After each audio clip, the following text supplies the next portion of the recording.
बच्चों, welcome to the height online learning platform. मैं दीपक कुमार आज आप लोग के सामने बिहार बोर्ड 2021 एग्जाम के मार्किंग पैटर्न के बारे में बताऊंगा। आप लोग जानते हैं कि 2020 काफी मुश्किल वाला समय रहा। कोरोना काल के कारण काफी लोगों की पढ़ाई बाधित रही और लोग जिस प्रकार से भी बन पाया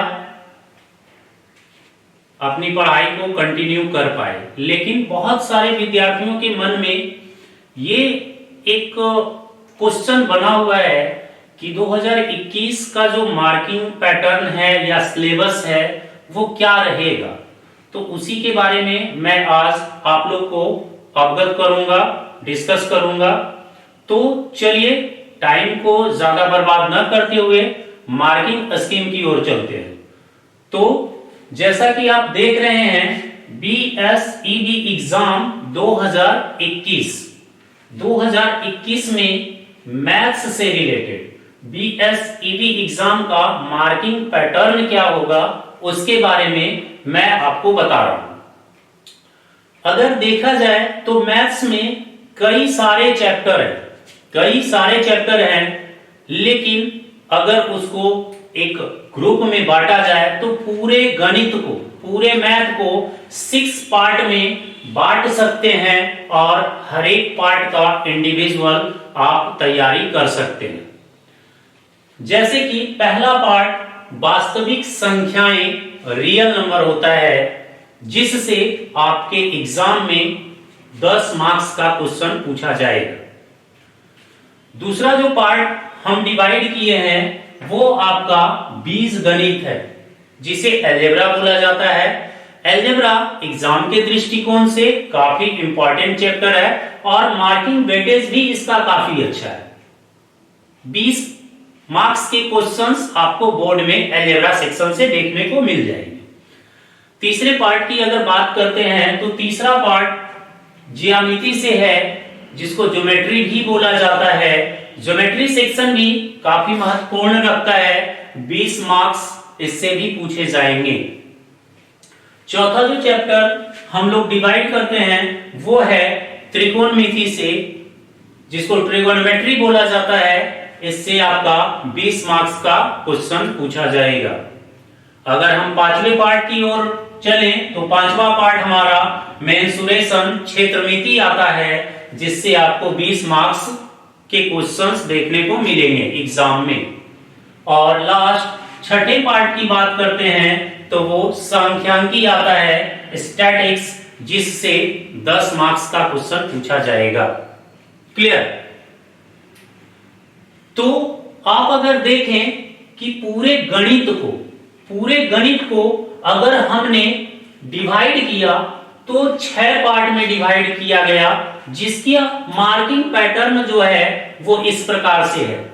अगर मार्किंग पैटर्न के बिहाफ से देखते हैं तो आपका 2 टॉपिक, एक रियल नंबर वास्तविक संख्याएं, ये जो टॉपिक है 10 मार्क्स का वेटेज रखता है, और दूसरा सांख्यिकी, ये आपका 10 मार्क्स का वेटेज रखता है। बाकी के जो आपका 4 पार्ट्स जिसको कि अलजेब्रा, बीजगणित, ज्यामिति, त्रिकोणमिति और क्षेत्रमिति, ये 20-20 मार्क्स का वेटेज रखता है एग्जाम के दृष्टिकोण से।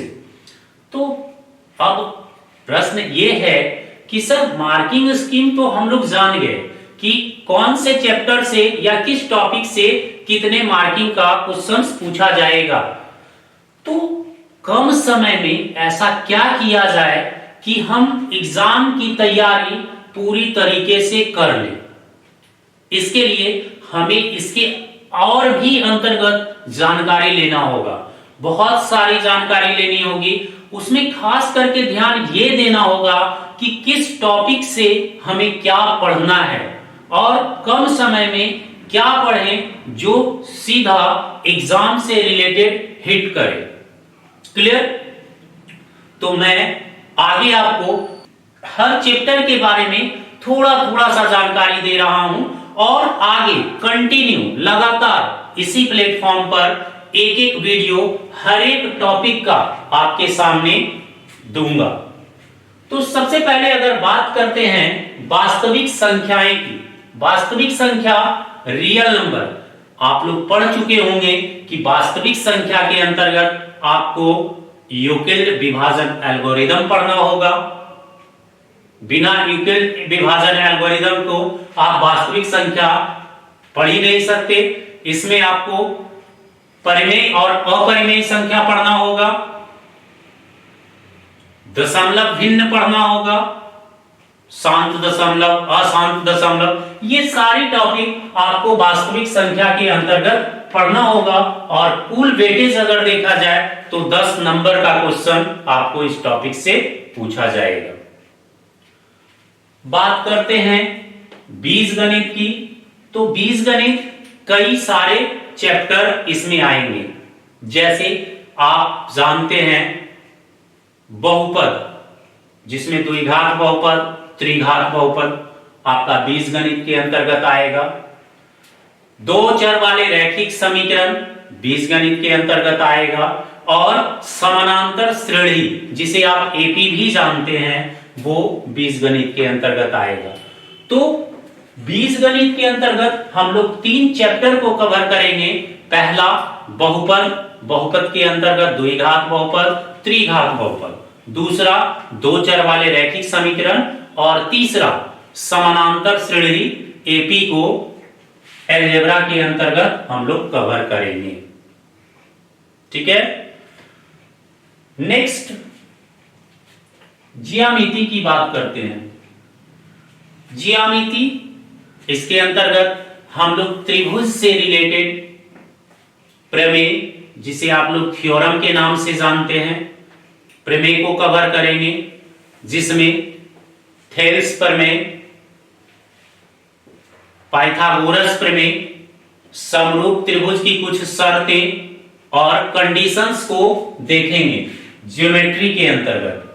ज्योमेट्री अपने आप में एक इंटरेस्टिंग टॉपिक भी है, लेकिन बहुत सारे बच्चे इससे दूर भागते हैं। कारण लोगों को लगता है कि ज्योमेट्री बहुत ही बोरिंग पेपर है, लेकिन ऐसा नहीं है। अगर आप बारीकी से ज्योमेट्री का अध्ययन करें तो हमें नहीं लगता है कि ज्योमेट्री से किसी बच्चे को कोई प्रॉब्लम होगी।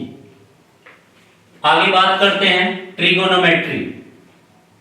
ट्रिगोनोमेट्री आप लोग के लिए एक नया टॉपिक बनकर आया, क्योंकि ट्रिगोनोमेट्री 10th क्लास से ही स्टार्ट होता है ये टॉपिक पढ़ना। इससे पहले आप ट्रिगोनोमेट्री से अनभिज्ञ होंगे। ट्रिगोनोमेट्री एक अच्छा टॉपिक भी है और एग्जाम के दृष्टिकोण से इंपॉर्टेंट भी है। ट्रिगोनोमेट्री के अंतर्गत हम लोग 3 चीजों को पढ़ेंगे। टी रेशियो, स्टैंडर्ड एंगल का वैल्यू निकालना, और त्रिकोणमिति की जितनी भी सर्वसीमिकाएं होती है उसको ट्रिगोनोमेट्री के अंतर्गत हम लोग पढ़ेंगे। अगर मार्किंग पैटर्न से देखा जाए तो ट्रिगोनोमेट्री भी अलजेब्रा की तरह 20 नंबर का वेटेज रखता है। आगे बात करते हैं क्षेत्रमिति। क्षेत्रमिति में हम लोग आयतन, क्षेत्रफल, परिमाप से संबंधित प्रश्न का स्टडी करेंगे। और इसमें खास करके हम लोग जो पढ़ेंगे 2D फिगर, आयत, वर्ग, वृत्त, 3D फिगर, शंकु, बेलन, गोला, ये सभी से रिलेटेड प्रश्न का उत्तर निकालेंगे और ये देखेंगे कि कैसे किसे सॉल्व किया जाना चाहिए। बात करते हैं सबसे लास्ट टॉपिक सांख्यिकी की। सांख्यिकी मार्किंग के हिसाब से 10 मार्क का वेटेज रखता है, लेकिन इसके अंतर्गत हम 2 टॉपिक को पढ़ते हैं। पहला माध्य, माध्यिका और बहुलक। माध्य, माध्यिका और बहुलक। और जो दूसरा टॉपिक इसके अंतर्गत हम लोग पढ़ेंगे वो पढ़ेंगे प्रायिकता, जिसे प्रोबेबिलिटी भी बोला जाता है। तो ये 2 टॉपिक को हम स्टैटिक्स के अंतर्गत स्टडी करेंगे। तो इस हिसाब से आपने देखा कि कैसे पूरे गणित को हमने 6 टॉपिक में विभाजित कर दिया। पूरे गणित को हमने 6 टॉपिक में विभाजित कर दिया और किस टॉपिक का क्या महत्व रखता है ये आपके सामने रखा। अब आप देखेंगे कि हम आगे से कोशिश करेंगे कंटिन्यू हर टॉपिक पर एक एक वीडियो आपके सामने रखूं, ताकि जिन भी बच्चों का कोई भी डाउट हो तो वो यहां से क्लियर कर सकते हैं। ठीक है, तो इसी के साथ मैं आगे अगले वीडियो की ओर आपको प्रोवाइड करूंगा।